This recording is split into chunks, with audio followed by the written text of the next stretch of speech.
Ah,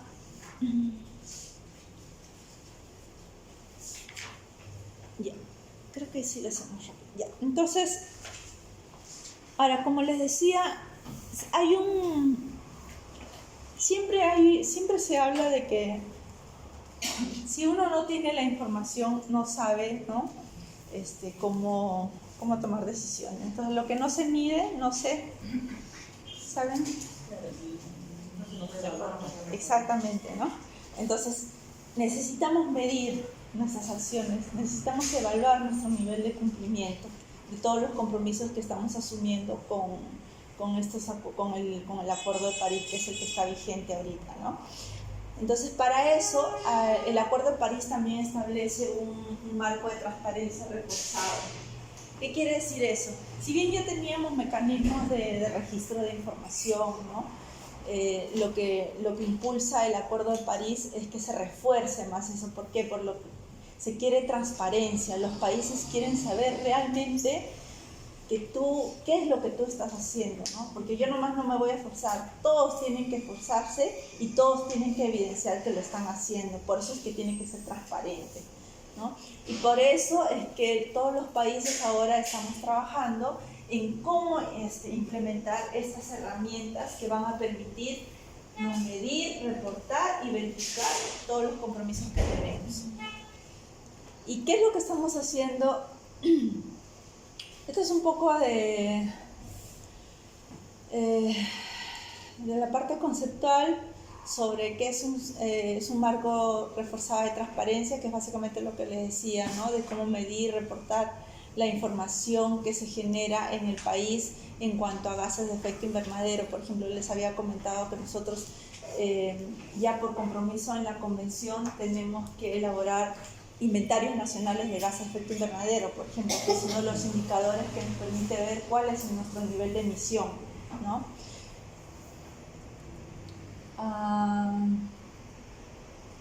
Entonces lo que se quiere es que toda la información sea transparente en el sentido de que sea confiable, ¿no? Y accesible. Toda la información tiene que ser accesible, confiable, para que los países puedan verificar efectivamente que todos estamos asumiendo nuestras responsabilidades, ¿no? Entonces, en nuestro país, ¿cuál es lo que estamos trabajando actualmente, ¿no? En el componente de monitoreo, nosotros les comentaba que tenemos una herramienta,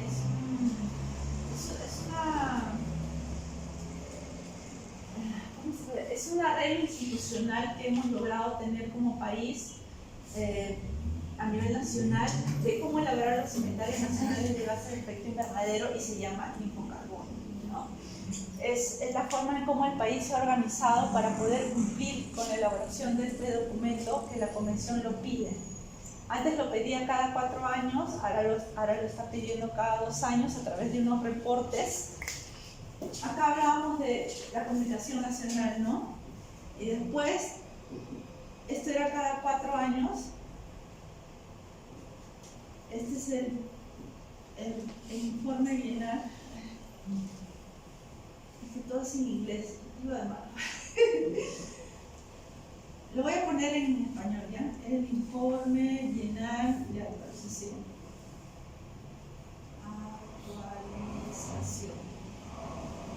Y esto es cada 2 años. Este reporte básicamente es mitigación. Este reporte es mitigación y adaptación, el de las comunicaciones nacionales. Y aquí la parte medular de ese reporte, que se llama BUR en inglés, Biennial Report Update, Biennial Update Report, es básicamente el inventario nacional de gases de efecto invernadero. Entonces, como se han dado cuenta, cada vez es más corto el plazo para poder generar información sobre gases de efecto invernadero. Por eso es que fue necesario implementar en el país un decreto supremo que establezca la institucionalidad para hacer más frecuente estos inventarios nacionales de gases de efecto invernadero. También se está creando un registro de emisiones de las organizaciones. ¿Qué quiere decir? La huella de carbono. Aquí están entrando, aquí se va a generar información, por ejemplo, de aquellas empresas del nivel de emisión a nivel de empresas, por ejemplo, de organizaciones, ¿no? Y acá hay todo un sistema de reconocimiento para aquellas empresas que generen información sobre su nivel de emisión, que generan información sobre qué medidas de mitigación están implementando, ¿no? Y ese Registro Nacional de Iniciativas de Mitigación, esta información ustedes la van a encontrar, casi todo, la van a encontrar en la propuesta de reglamento de ley marco que está en pleno proceso de aprobación, ¿ya? Todo eso está ahí en el reglamento. Este Registro Nacional de Medidas de Mitigación, ahí va a contener todas las medidas de mitigación que el país está implementando para cumplir la meta de las NDC. Entonces, si se dan cuenta, y todo esto va a ser público, ¿no? Por eso es que es importante que estas herramientas nos van a permitir cumplir con este marco reforzado de transparencia que nos exige la Convención, ¿no? Que nos exige el Acuerdo de París. Porque cualquier país va a poder entrar acá y ver cuáles son nuestros niveles de emisión. Cualquier país va a entrar acá y va a poder ver qué empresas, los niveles de emisión de las empresas. Acá también cuáles son nuestras medidas de mitigación para que nosotros vamos a cumplir nuestras metas. O sea, todo esto va a ser público. Ajá. ¿Y cómo lo vamos a reportar? A través de las comunicaciones nacionales a la Convención, ¿no? Cada 4 años, a través del informe bienal de actualización cada 2 años. Y ahora, en el marco del Acuerdo de París, tenemos que reportar nuestro cumplimiento de nuestra NDC, ¿no? Que le decía que cuánto era el compromiso que teníamos. El 30%, ¿no? Entonces, ahora vamos a tener que reportar en un documento que recientemente se ha aprobado, se va a llamar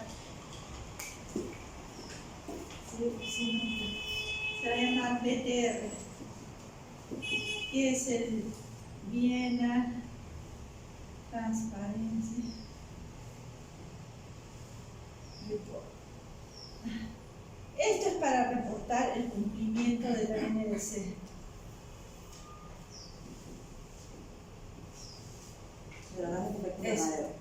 Ajá. Sí, es para reportar nuestro compromiso, cómo estamos cumpliendo nuestra meta. Este documento. Y esto se va a empezar a reportar a partir del 2024. ¿Ya? Estamos preparándonos. Todo esto que se está en construcción es para poder, con esos insumos, vamos a preparar este documento. Que lo vamos a tener que reportar a la Comisión a partir del 2024. 4 años de trabajo, sí, y se reporta lo que se ha hecho. Ajá. Entonces, más o menos vamos hilando cómo se ha ido. Esto ya lo teníamos antes del Acuerdo de París. Esto sí, en el marco del Acuerdo de París. Disculpa, ahora lo del Tratado de Kioto, ¿hay algo que esté trabajando en base a eso? Ya no, como que quedó un poco desfasado, sí, ¿no? El protocolo, como hay un nuevo Acuerdo de París, claro, ya lo del protocolo de Kioto ha quedado así como stand-by, ¿no? Pero el segundo periodo de vigencia, el primer periodo de vigencia del protocolo de Kioto fue del 2008 al 2012. Durante ese periodo los países industrializados tenían que reducir sus emisiones. El segundo periodo, 2013-2020, ha quedado en stand-by. No es tan... Claro, es que no hay nada que rija el cumplimiento. Sí, además es otro compromiso ya diferente, ¿no? Entonces estamos estamos esperando a ver qué es lo que pasa, ¿no? ¿Qué es lo que va a pasar con el protocolo de Kioto? Sigue vigente, pero no está muerto todavía. No lo han matado todavía. Entonces tenemos un nuevo reporte y para este reporte necesitamos estas herramientas, ¿no? Todo esto va a generar información que nos va a permitir reportar cómo estamos avanzando en la implementación de nuestro compromiso. Y la Convención ha establecido una serie de mecanismos para verificar que esta información sea cierta, ¿no? Entonces es como una auditoría internacional que va a revisar, ¿no? Que todo lo que estamos publicando en estos dos, sobre todo, esto ahorita le aplica solamente a esto, al informe bienal. Ellos no, es un proceso, es un grupo de expertos de la Convención, un grupo de técnicos expertos que revisan nuestro informe y que hace comentarios, ¿no? Te hace preguntas sobre tus iniciativas de mitigación, ¿no? Te hace algunas preguntas. O sea, solamente es cualitativo nada más, ¿cómo se va a evidenciar Sí, para obtener pero información? esto es solamente a esto. Acá no hay compromisos, este es un reporte nada más. Pero ya cuando en el marco del Acuerdo de París va a haber otro cuerpo que ahí sí te van a... Por ejemplo, ¿cómo van a obtener la información para emitir los reportes? Si hemos descendido, o sea, cómo estamos trabajando en los que Todo esto va a ser público. Sí, pero por ejemplo yo como una empresa, ¿no? O sea, porque todos estamos llamados a Sí, claro. una empresa, supongamos mi colegio, ¿no? Hacemos pues campañas, vemos la manera como se puede reducir. O tienen algún proyectito, por ejemplo, el Ya. colegio de repente instala sus paneles solares, por Ya, ejemplo, ¿no? ok. Y de repente puede ir más allá de eso, de repente hacen algún proyecto un poco más grande y tienen importantes reducciones de repente, ¿no? Ya. ¿Y cómo lo podemos medir? O sea, Hay metodologías, ya. dependiendo del tipo de proyecto, hay metodologías para estimar la reducción de emisiones. Entonces, cualquiera que tenga alguna iniciativa de reducción de emisiones lo tiene que registrar acá. Pero lo que está diciendo también es esto, ¿no? ¿Cómo nosotros podemos medir y además cómo podemos aportar de una mejor manera? Digo yo, porque lo que se genera en un colegio pues es mínimo, ¿no? Sí, Pero sin embargo, nosotros somos parte de una comunidad que podríamos ayudar a que la comunidad tenga una reducción de repente, ¿no? Lo que no lo hacen a nivel de casas, de viviendas, de manera independiente nosotros como ciudadanos. No, Sí, se ha hablado bastante de eso, porque si bien es cierto, la NDC ahorita está, digamos, más dirigido a que la implementación sea por el sector privado, grandes, ¿no? Grandes, digamos, proyectos también, ¿no? Pero el ciudadano también puede aportar desde sus acciones individuales, ¿no? Por ejemplo, digamos, evitando el uso de las... Energía, de tener energía. Sí, claro, siendo eficientes, ¿no? De esa forma contribuyes a esas medidas grandes de eficiencia pero energética. también estaría limitado nuestro accionar, ¿no? O sea, no sería muy trascendental, digamos. Es que lo importante no es eso. Estamos pensando que sí debe haber una NNC ciudadana, por ejemplo, una cocina. Que se pueda reflejar las acciones a nivel ciudadano, como de qué forma un ciudadano puede contribuir a la acción climática, ¿no? Entonces eso está, digamos, viéndose ahora de cómo motivar, ¿no?, al ciudadano, porque efectivamente esas NDC, si bien tienen un aporte, por ejemplo, hay medidas de mitigación que están relacionadas con la eficiencia energética, por ejemplo. ¿Cómo aportamos a esa medida? Implementando acciones de eficiencia energética en nuestros hogares, por ejemplo, comprando equipos eficientes, en vez de usar el uso de sensores para reducir la energía. ¿Ascensores? Sensores. Sensores. ¿Qué tal efectivo, qué tal eficiente puede ser, ¿no? Últimamente muchos utilizan pues, a través de sensores la energía donde se condensa por el calor, ¿no? Sí, o sea, todo ese tipo de iniciativas, por ejemplo, ¿no?, de que podrían reducir, tienen que demostrar que reducen. Si no, no entran. Tienen que demostrarlo. De que ahí hay como una metodología para poder medir. Sí. ¿Y cuáles son esas? ¿Dónde podría buscar esas metodologías? Esa metodología, ¿sabes de dónde salen todititas? De aquí, en el protocolo de Kioto les había comentado que se habían establecido metodologías. La mayoría de los proyectos de reducción de emisiones se basan en esas metodologías, porque es la única experiencia que tenemos hasta ahora y es la base, es información que se ha generado y sobre esa base estamos trabajando. Entonces casi los proyectos que se han formulado están basados en metodologías del MDL, de los mercados voluntarios de reducción de emisiones, ¿no? ¿Y cómo se hace para medir el carbono, el dióxido de carbono? No sé, los proyectos, por ejemplo, o sea, no vas con un equipo y mides dióxido de carbono, sino son metodologías que te permiten a través de otros datos estimar la reducción de emisiones. Ajá. En el caso de los rellenos sanitarios, que sí se quema metano, ese sí es directo porque tienes un medidor en la chimenea y ahí sí puedes contabilizar cuánto. Dependiendo de las medidas, unos pueden ser medidos directamente, otros pueden ser estimados, ¿no?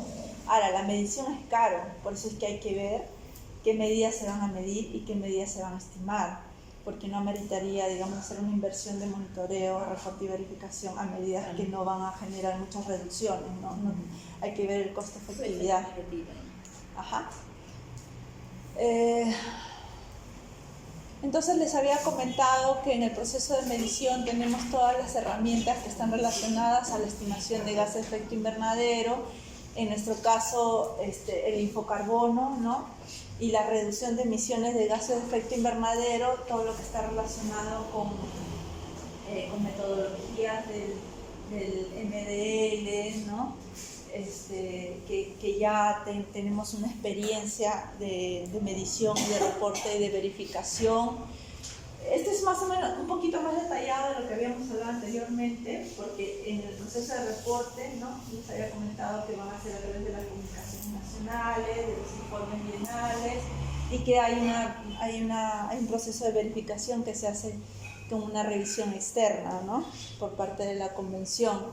Ahora, las revisiones externas también las podemos hacer nosotras, pero con una entidad independiente, por ejemplo el INACAL, ¿no?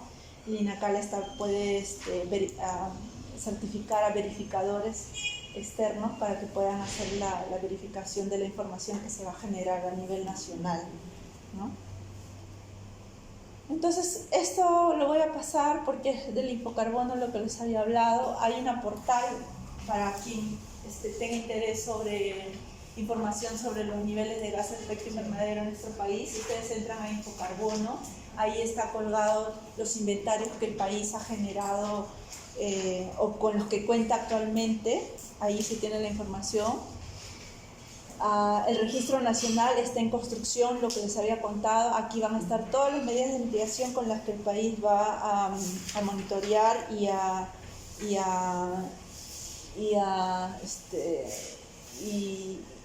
con las que va a cumplir las metas de las contribuciones nacionales, ¿no? Entonces, un poquito cómo estaban pensando que será el diseño, qué es lo que se va a registrar, qué documentación se va a requerir para que sea registrado, ¿no?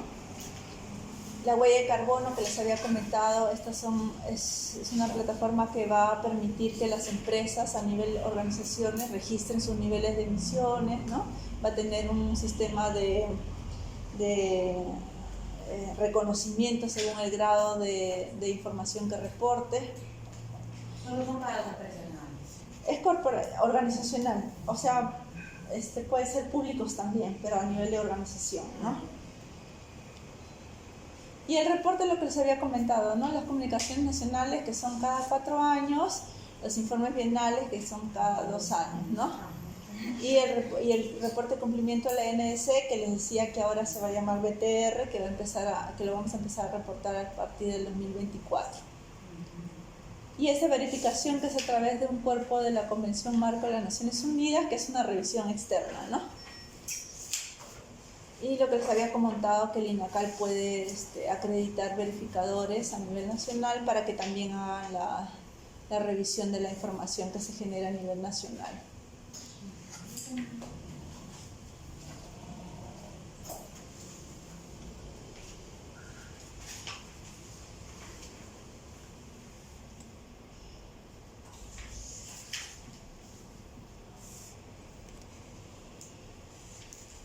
Quedó más o menos claro lo del por qué es importante el MRV. ¿Sí? Monitorea, regula y verifica. Bueno, porque tenemos que monitorear, reportar y verificar la información que vamos a enviar a la convención, ¿no? Entonces se tienen que establecer esos 3 procedimientos dentro.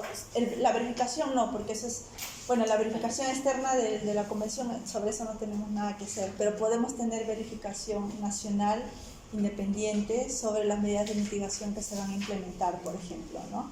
Entonces, lo que ahora hemos estado haciendo, bueno, trabajando mucho en la adaptación del cambio climático, eso, o sea, como que no era. ¿Adaptación? Ajá. Sí, es que de repente se me pasó comentarles, pero la contribución, esta NDC, la contribución determinada a nivel nacional, algunos países se han comprometido a implementar medidas de reducción de emisiones y de adaptación. Otros países solamente de reducción de gases de efecto invernadero, ¿no? En el caso de nosotros sí tenemos metas, tanto en mitigación como en adaptación. Por eso es que para los dos componentes tenemos que implementar todo un sistema de monitoreo, reporte y verificación. Claro, porque en el caso de la adaptación sí es un trabajo un poco más minucioso, que sí los colegios pueden, pues, o han estado aportando eso, ¿no? Sí, o sea... pero en menor medida, ¿no? Porque vemos el trabajo muy arduo de los chicos, incluso de los padres que se comprometen, pero los resultados... son a largo plazo. Sí, bien a largo plazo. Pero es algo que se tiene... Y además la efectividad de eso, ¿no? De repente, ¿qué tan efectivo es en la adaptación o para la reducción, ¿no? Yo creo que es importantísimo porque es algo sobre el cual, por ejemplo, ahorita vamos a ver, la ley marco está haciendo incidencia, porque la única forma de que modifiquemos el patrón de comportamiento de las personas es en la educación, ¿no? Entonces, esos temas de cambio climático, no sé si ahora en la currícula, por ejemplo, están considerándolos. Ahora está cambio climático. Sí, hay un... Bueno, pero recientemente, ¿no? Antes sí, no... un tópico, pero muy pequeño. Claro, entonces... Pero yo sé que el Ministerio del Ambiente ha proporcionado al Ministerio de Educación todo sí, un trabajo ya desarrollado a nivel de sesión, incluso de clase, en que cómo es que se van a desarrollar eso en aula, ¿no? Claro. Pero todavía no se ha masificado, no se ha promovido. Es que es un trabajo... Y está quedando, porque el trabajo que se hace, no... Bueno, yo he trabajado en algunos proyectos de adaptación al cambio climático, pero veo que no se van sosteniendo, ¿no? O sea, se empieza con mucha efusión en ese momento, dura un año, termina el año y ya. Pero eso era antes de la ley. Por eso es que decimos, ¿no? Que muchas cosas, muchas iniciativas, muchas intervenciones dependían de la voluntad, ¿no? De la voluntad, del esfuerzo individual, de lo que uno quería motivar, ¿no? Pero ahora no.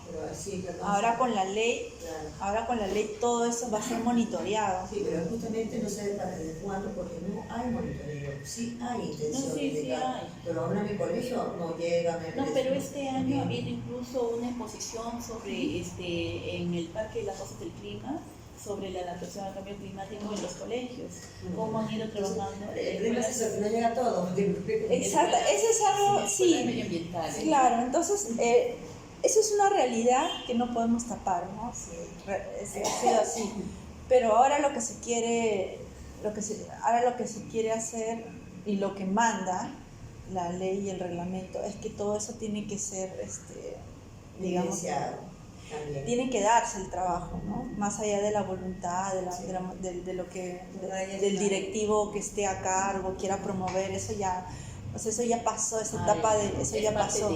Ahora es parte de es una política pública. Pero aquí también sucede lo que pasa, que mismo con los nuevos centros educativos se debe haber una capacitación para todo el personal, ¿no? Porque se sabe, si nomás sabemos que estamos en crisis, sabemos que hay problemas, pero igualito seguimos nosotros impactando con las acciones diarias, ¿no? Entonces, ahí es como les decía, no le toman importancia. Como les decía, la aprobación del reglamento, con la aprobación del reglamento nos va a llegar harta chamba a todos, porque tenemos que implementar todo lo que dice el MINAN, sobre todo en una parte inicial, va a tener que implementar guías, orientaciones, todo lo que se va a tener que trabajar en los 3 niveles de gobierno, en los sectores, en las regiones y en los gobiernos locales, ¿no? Va a empezar, esperamos que el reglamento, el reglamento, es que una vez que se apruebe el reglamento empieza la implementación. Claro, el 20, ¿no? Este año esperamos que el reglamento se apruebe. En el 2020 o el 2019. No, tendría que ser este año. O sea, se aprueba el reglamento. Claro, pero según lo que usted dijo... Pero esa es otra cosa. O sea, la implementación de una normativa nacional es se aprueba y al día siguiente se implementa. Esto de acá son reportes a la convención. Eso ya son reglas de cuantificación, de reporte, cómo vas a reportar, ¿no? Pero a nivel nacional no podemos esperar hasta ese año para hacer, sino... Entonces se ha programado hacer ya este año. Sí, entonces. claro. Este año se aprueba el reglamento y se empieza a implementar el reglamento. Y ya tenemos, ¿no? En el reglamento ya se fija, ¿no? 180 días para elaborar las guías, que no sé qué. 180 días para elaborar la guía, no sé qué, y así. Entonces va a haber bastante trabajo en todos los niveles de gestión pública. Entonces un poquito vamos a hablar sobre la ley marco sobre el cambio climático, sobre esta propuesta de reglamento de ley marco y sobre el reporte y monitoreo de la política pública. Esto ya es a nivel nacional. Todo lo que hemos visto anteriormente son los diferentes acuerdos, compromisos, todo lo que se está gestando a nivel internacional, ¿no? Ahora, pero como les decía, ¿no? La única forma de poder implementar todo lo que estamos asumiendo a nivel internacional es a través de una norma nacional, porque si no, no hacemos nada, ¿no? Si no nos obligan, no lo hacemos.